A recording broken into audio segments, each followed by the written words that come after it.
Ito yung sinasabi kong napupunta sa mukha, which is ayoko kasi nakakapuwing din siya. So pag ganun yung snow, so napupunta na sa mukha ko lahat. The times that they said it's impossible, they built the hurdles, the walls, and the obstacles. When we're together, you know we're unstoppable now. I'm not afraid to tear it down and start it over again.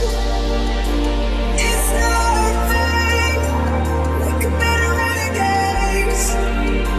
I'm here for you. We're here for each other. Let's start again. We can better renegades. I'm not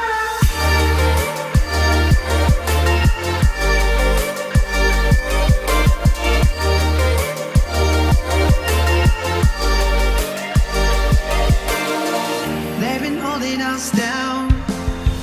They've been telling us to change our voices.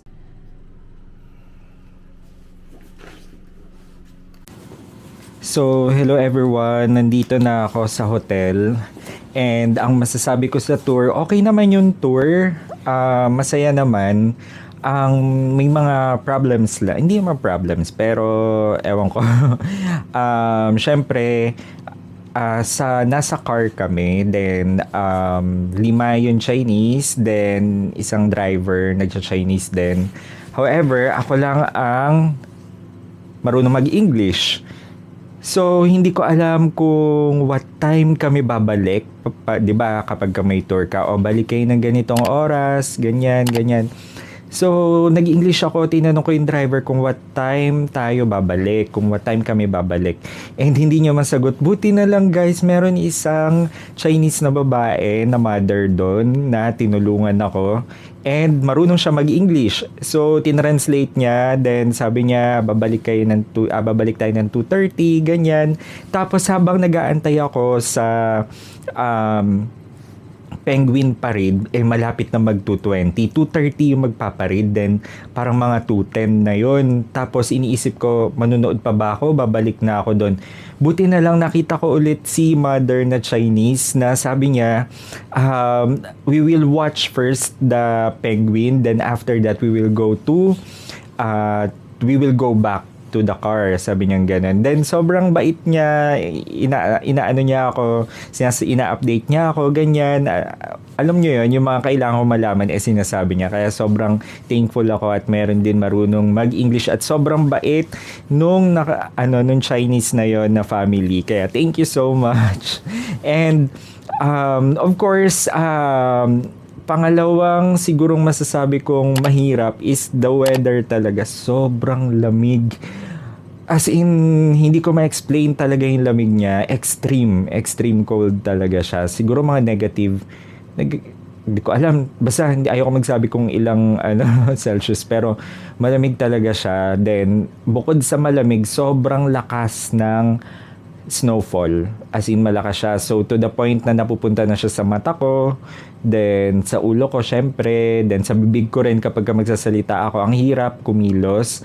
And then, gustuhin ko magtuloy-tuloy mag-vlog. Kaso, sobrang sakit niya sa kamay talaga kahit naka-gloves na ako. Kahit may heat pack ako na hindi na siya effective dahil sa sobrang lamig. Hindi ko na rin siya nagamit talaga.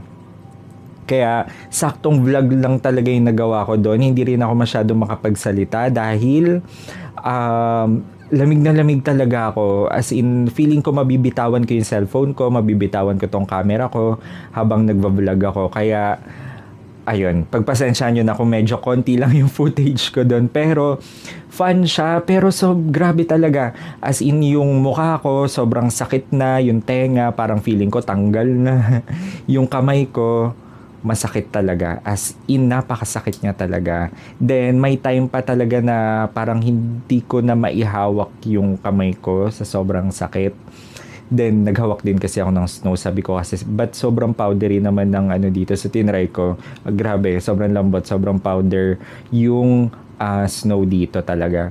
Then, Pangatlo, malayo siya guys. So kung magdi-DIY kayo papunta sa mga pinuntahan ko ngayon, huwag na kayong mag-DIY, mag-book na lang kayo sa Klook dahil mahihirapan kayong mag-DIY.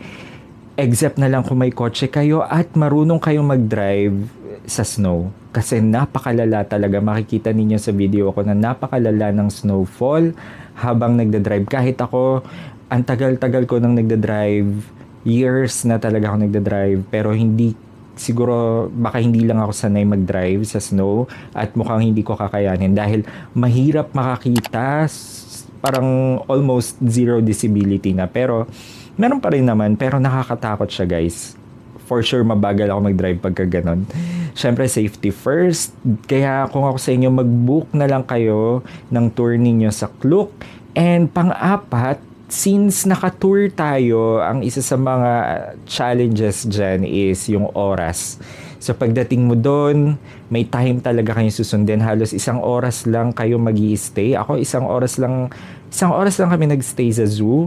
Then wala pang 10 minutes kami nag-stay doon sa pangalawang attraction. Then doon sa last 45 minutes lang kami nag-stay doon. Parang bitin na bitin, pero kung iisipin mo guys, hindi mo rin talaga siya matitiis na magtagal doon dahil sa sobrang lamig. Napakalamig niya talaga guys, as in. Kaya mas okay na mag-book na lang kayo, mas safe siya dahil yung driver expert. Yun naman masasabi ko, magaling yung driver. Kaya ayun. So next plan ko ngayon is lumabas at kumain. Hanap akong kakainan kasi guys, bumili lang ako ng chicken karaage doon sa isa naming stopover at hindi ko rin naubos dahil sobrang nagmamadali. Hindi ko rin siya naubos, kaya parang wala lang din akong lunch ngayon. Then hindi rin ako masyado nakainom ng tubig dahil kung iinom ako ng tubig, may ihi ka. And ang haba ng biyahe guys. Sa biyahe guys, halos buong biyahe ko tulog ako. Wala na akong pakialam kung naghihilik ako, pero tulog talaga ako. Ang sarap matulog sa biyahe. At gustong gusto ko yung car namin dahil sobrang komportable. Teka lang, babalat na yung lips ko.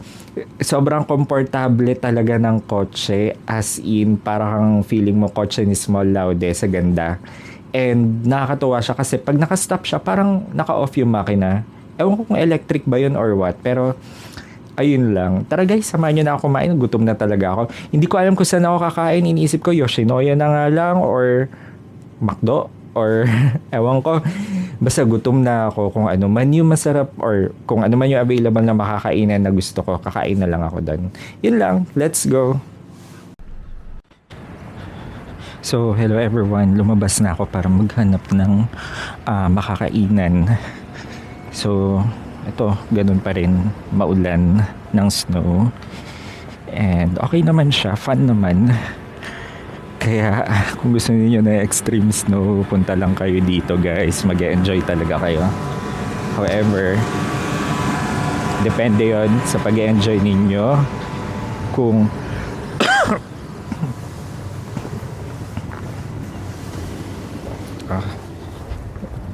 ito yung sinasabi kong napupunta sa muka, which is ayoko kasi nakakapuwing din siya.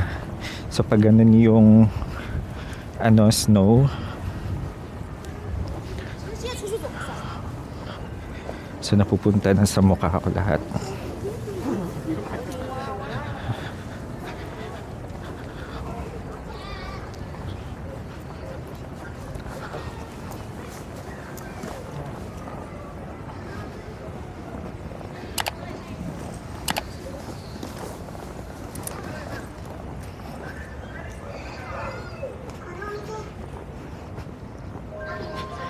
And pag yung snow napunta sa mga damit-damit nyo at natunaw, basa na kayo.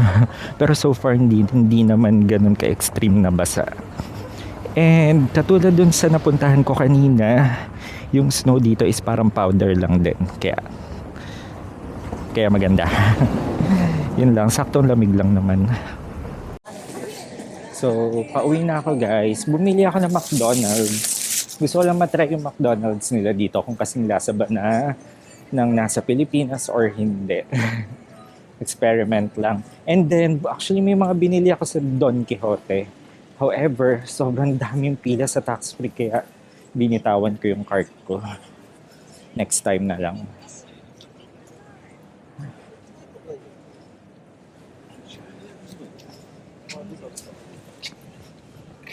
Yan. Ang dami kasing tao dun guys, kaya napakahaba ng pila, kaya hindi ko na itinuloy.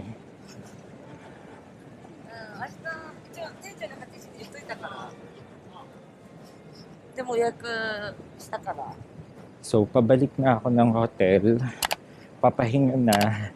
Dahil sobrang long day talaga tong ginawa kong to. Ay, nako.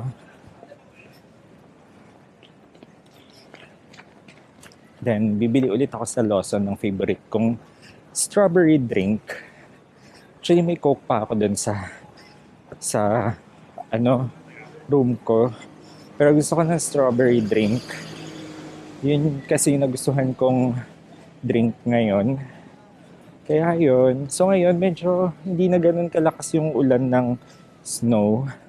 Ambon-ambon na lang. Compared kanina na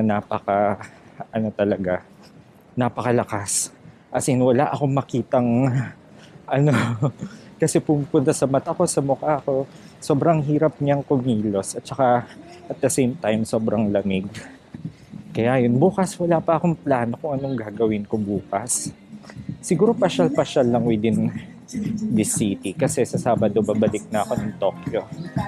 So sa Tokyo walang snow doon. Then for 2 days ako sa Tokyo, then 3 days sa Nagoya, then lilipad na tayo sa Seoul.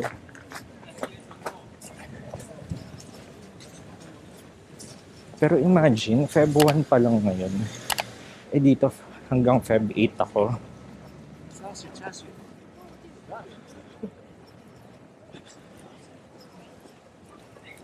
Tsaka gusto ko tong ganitong snow kasi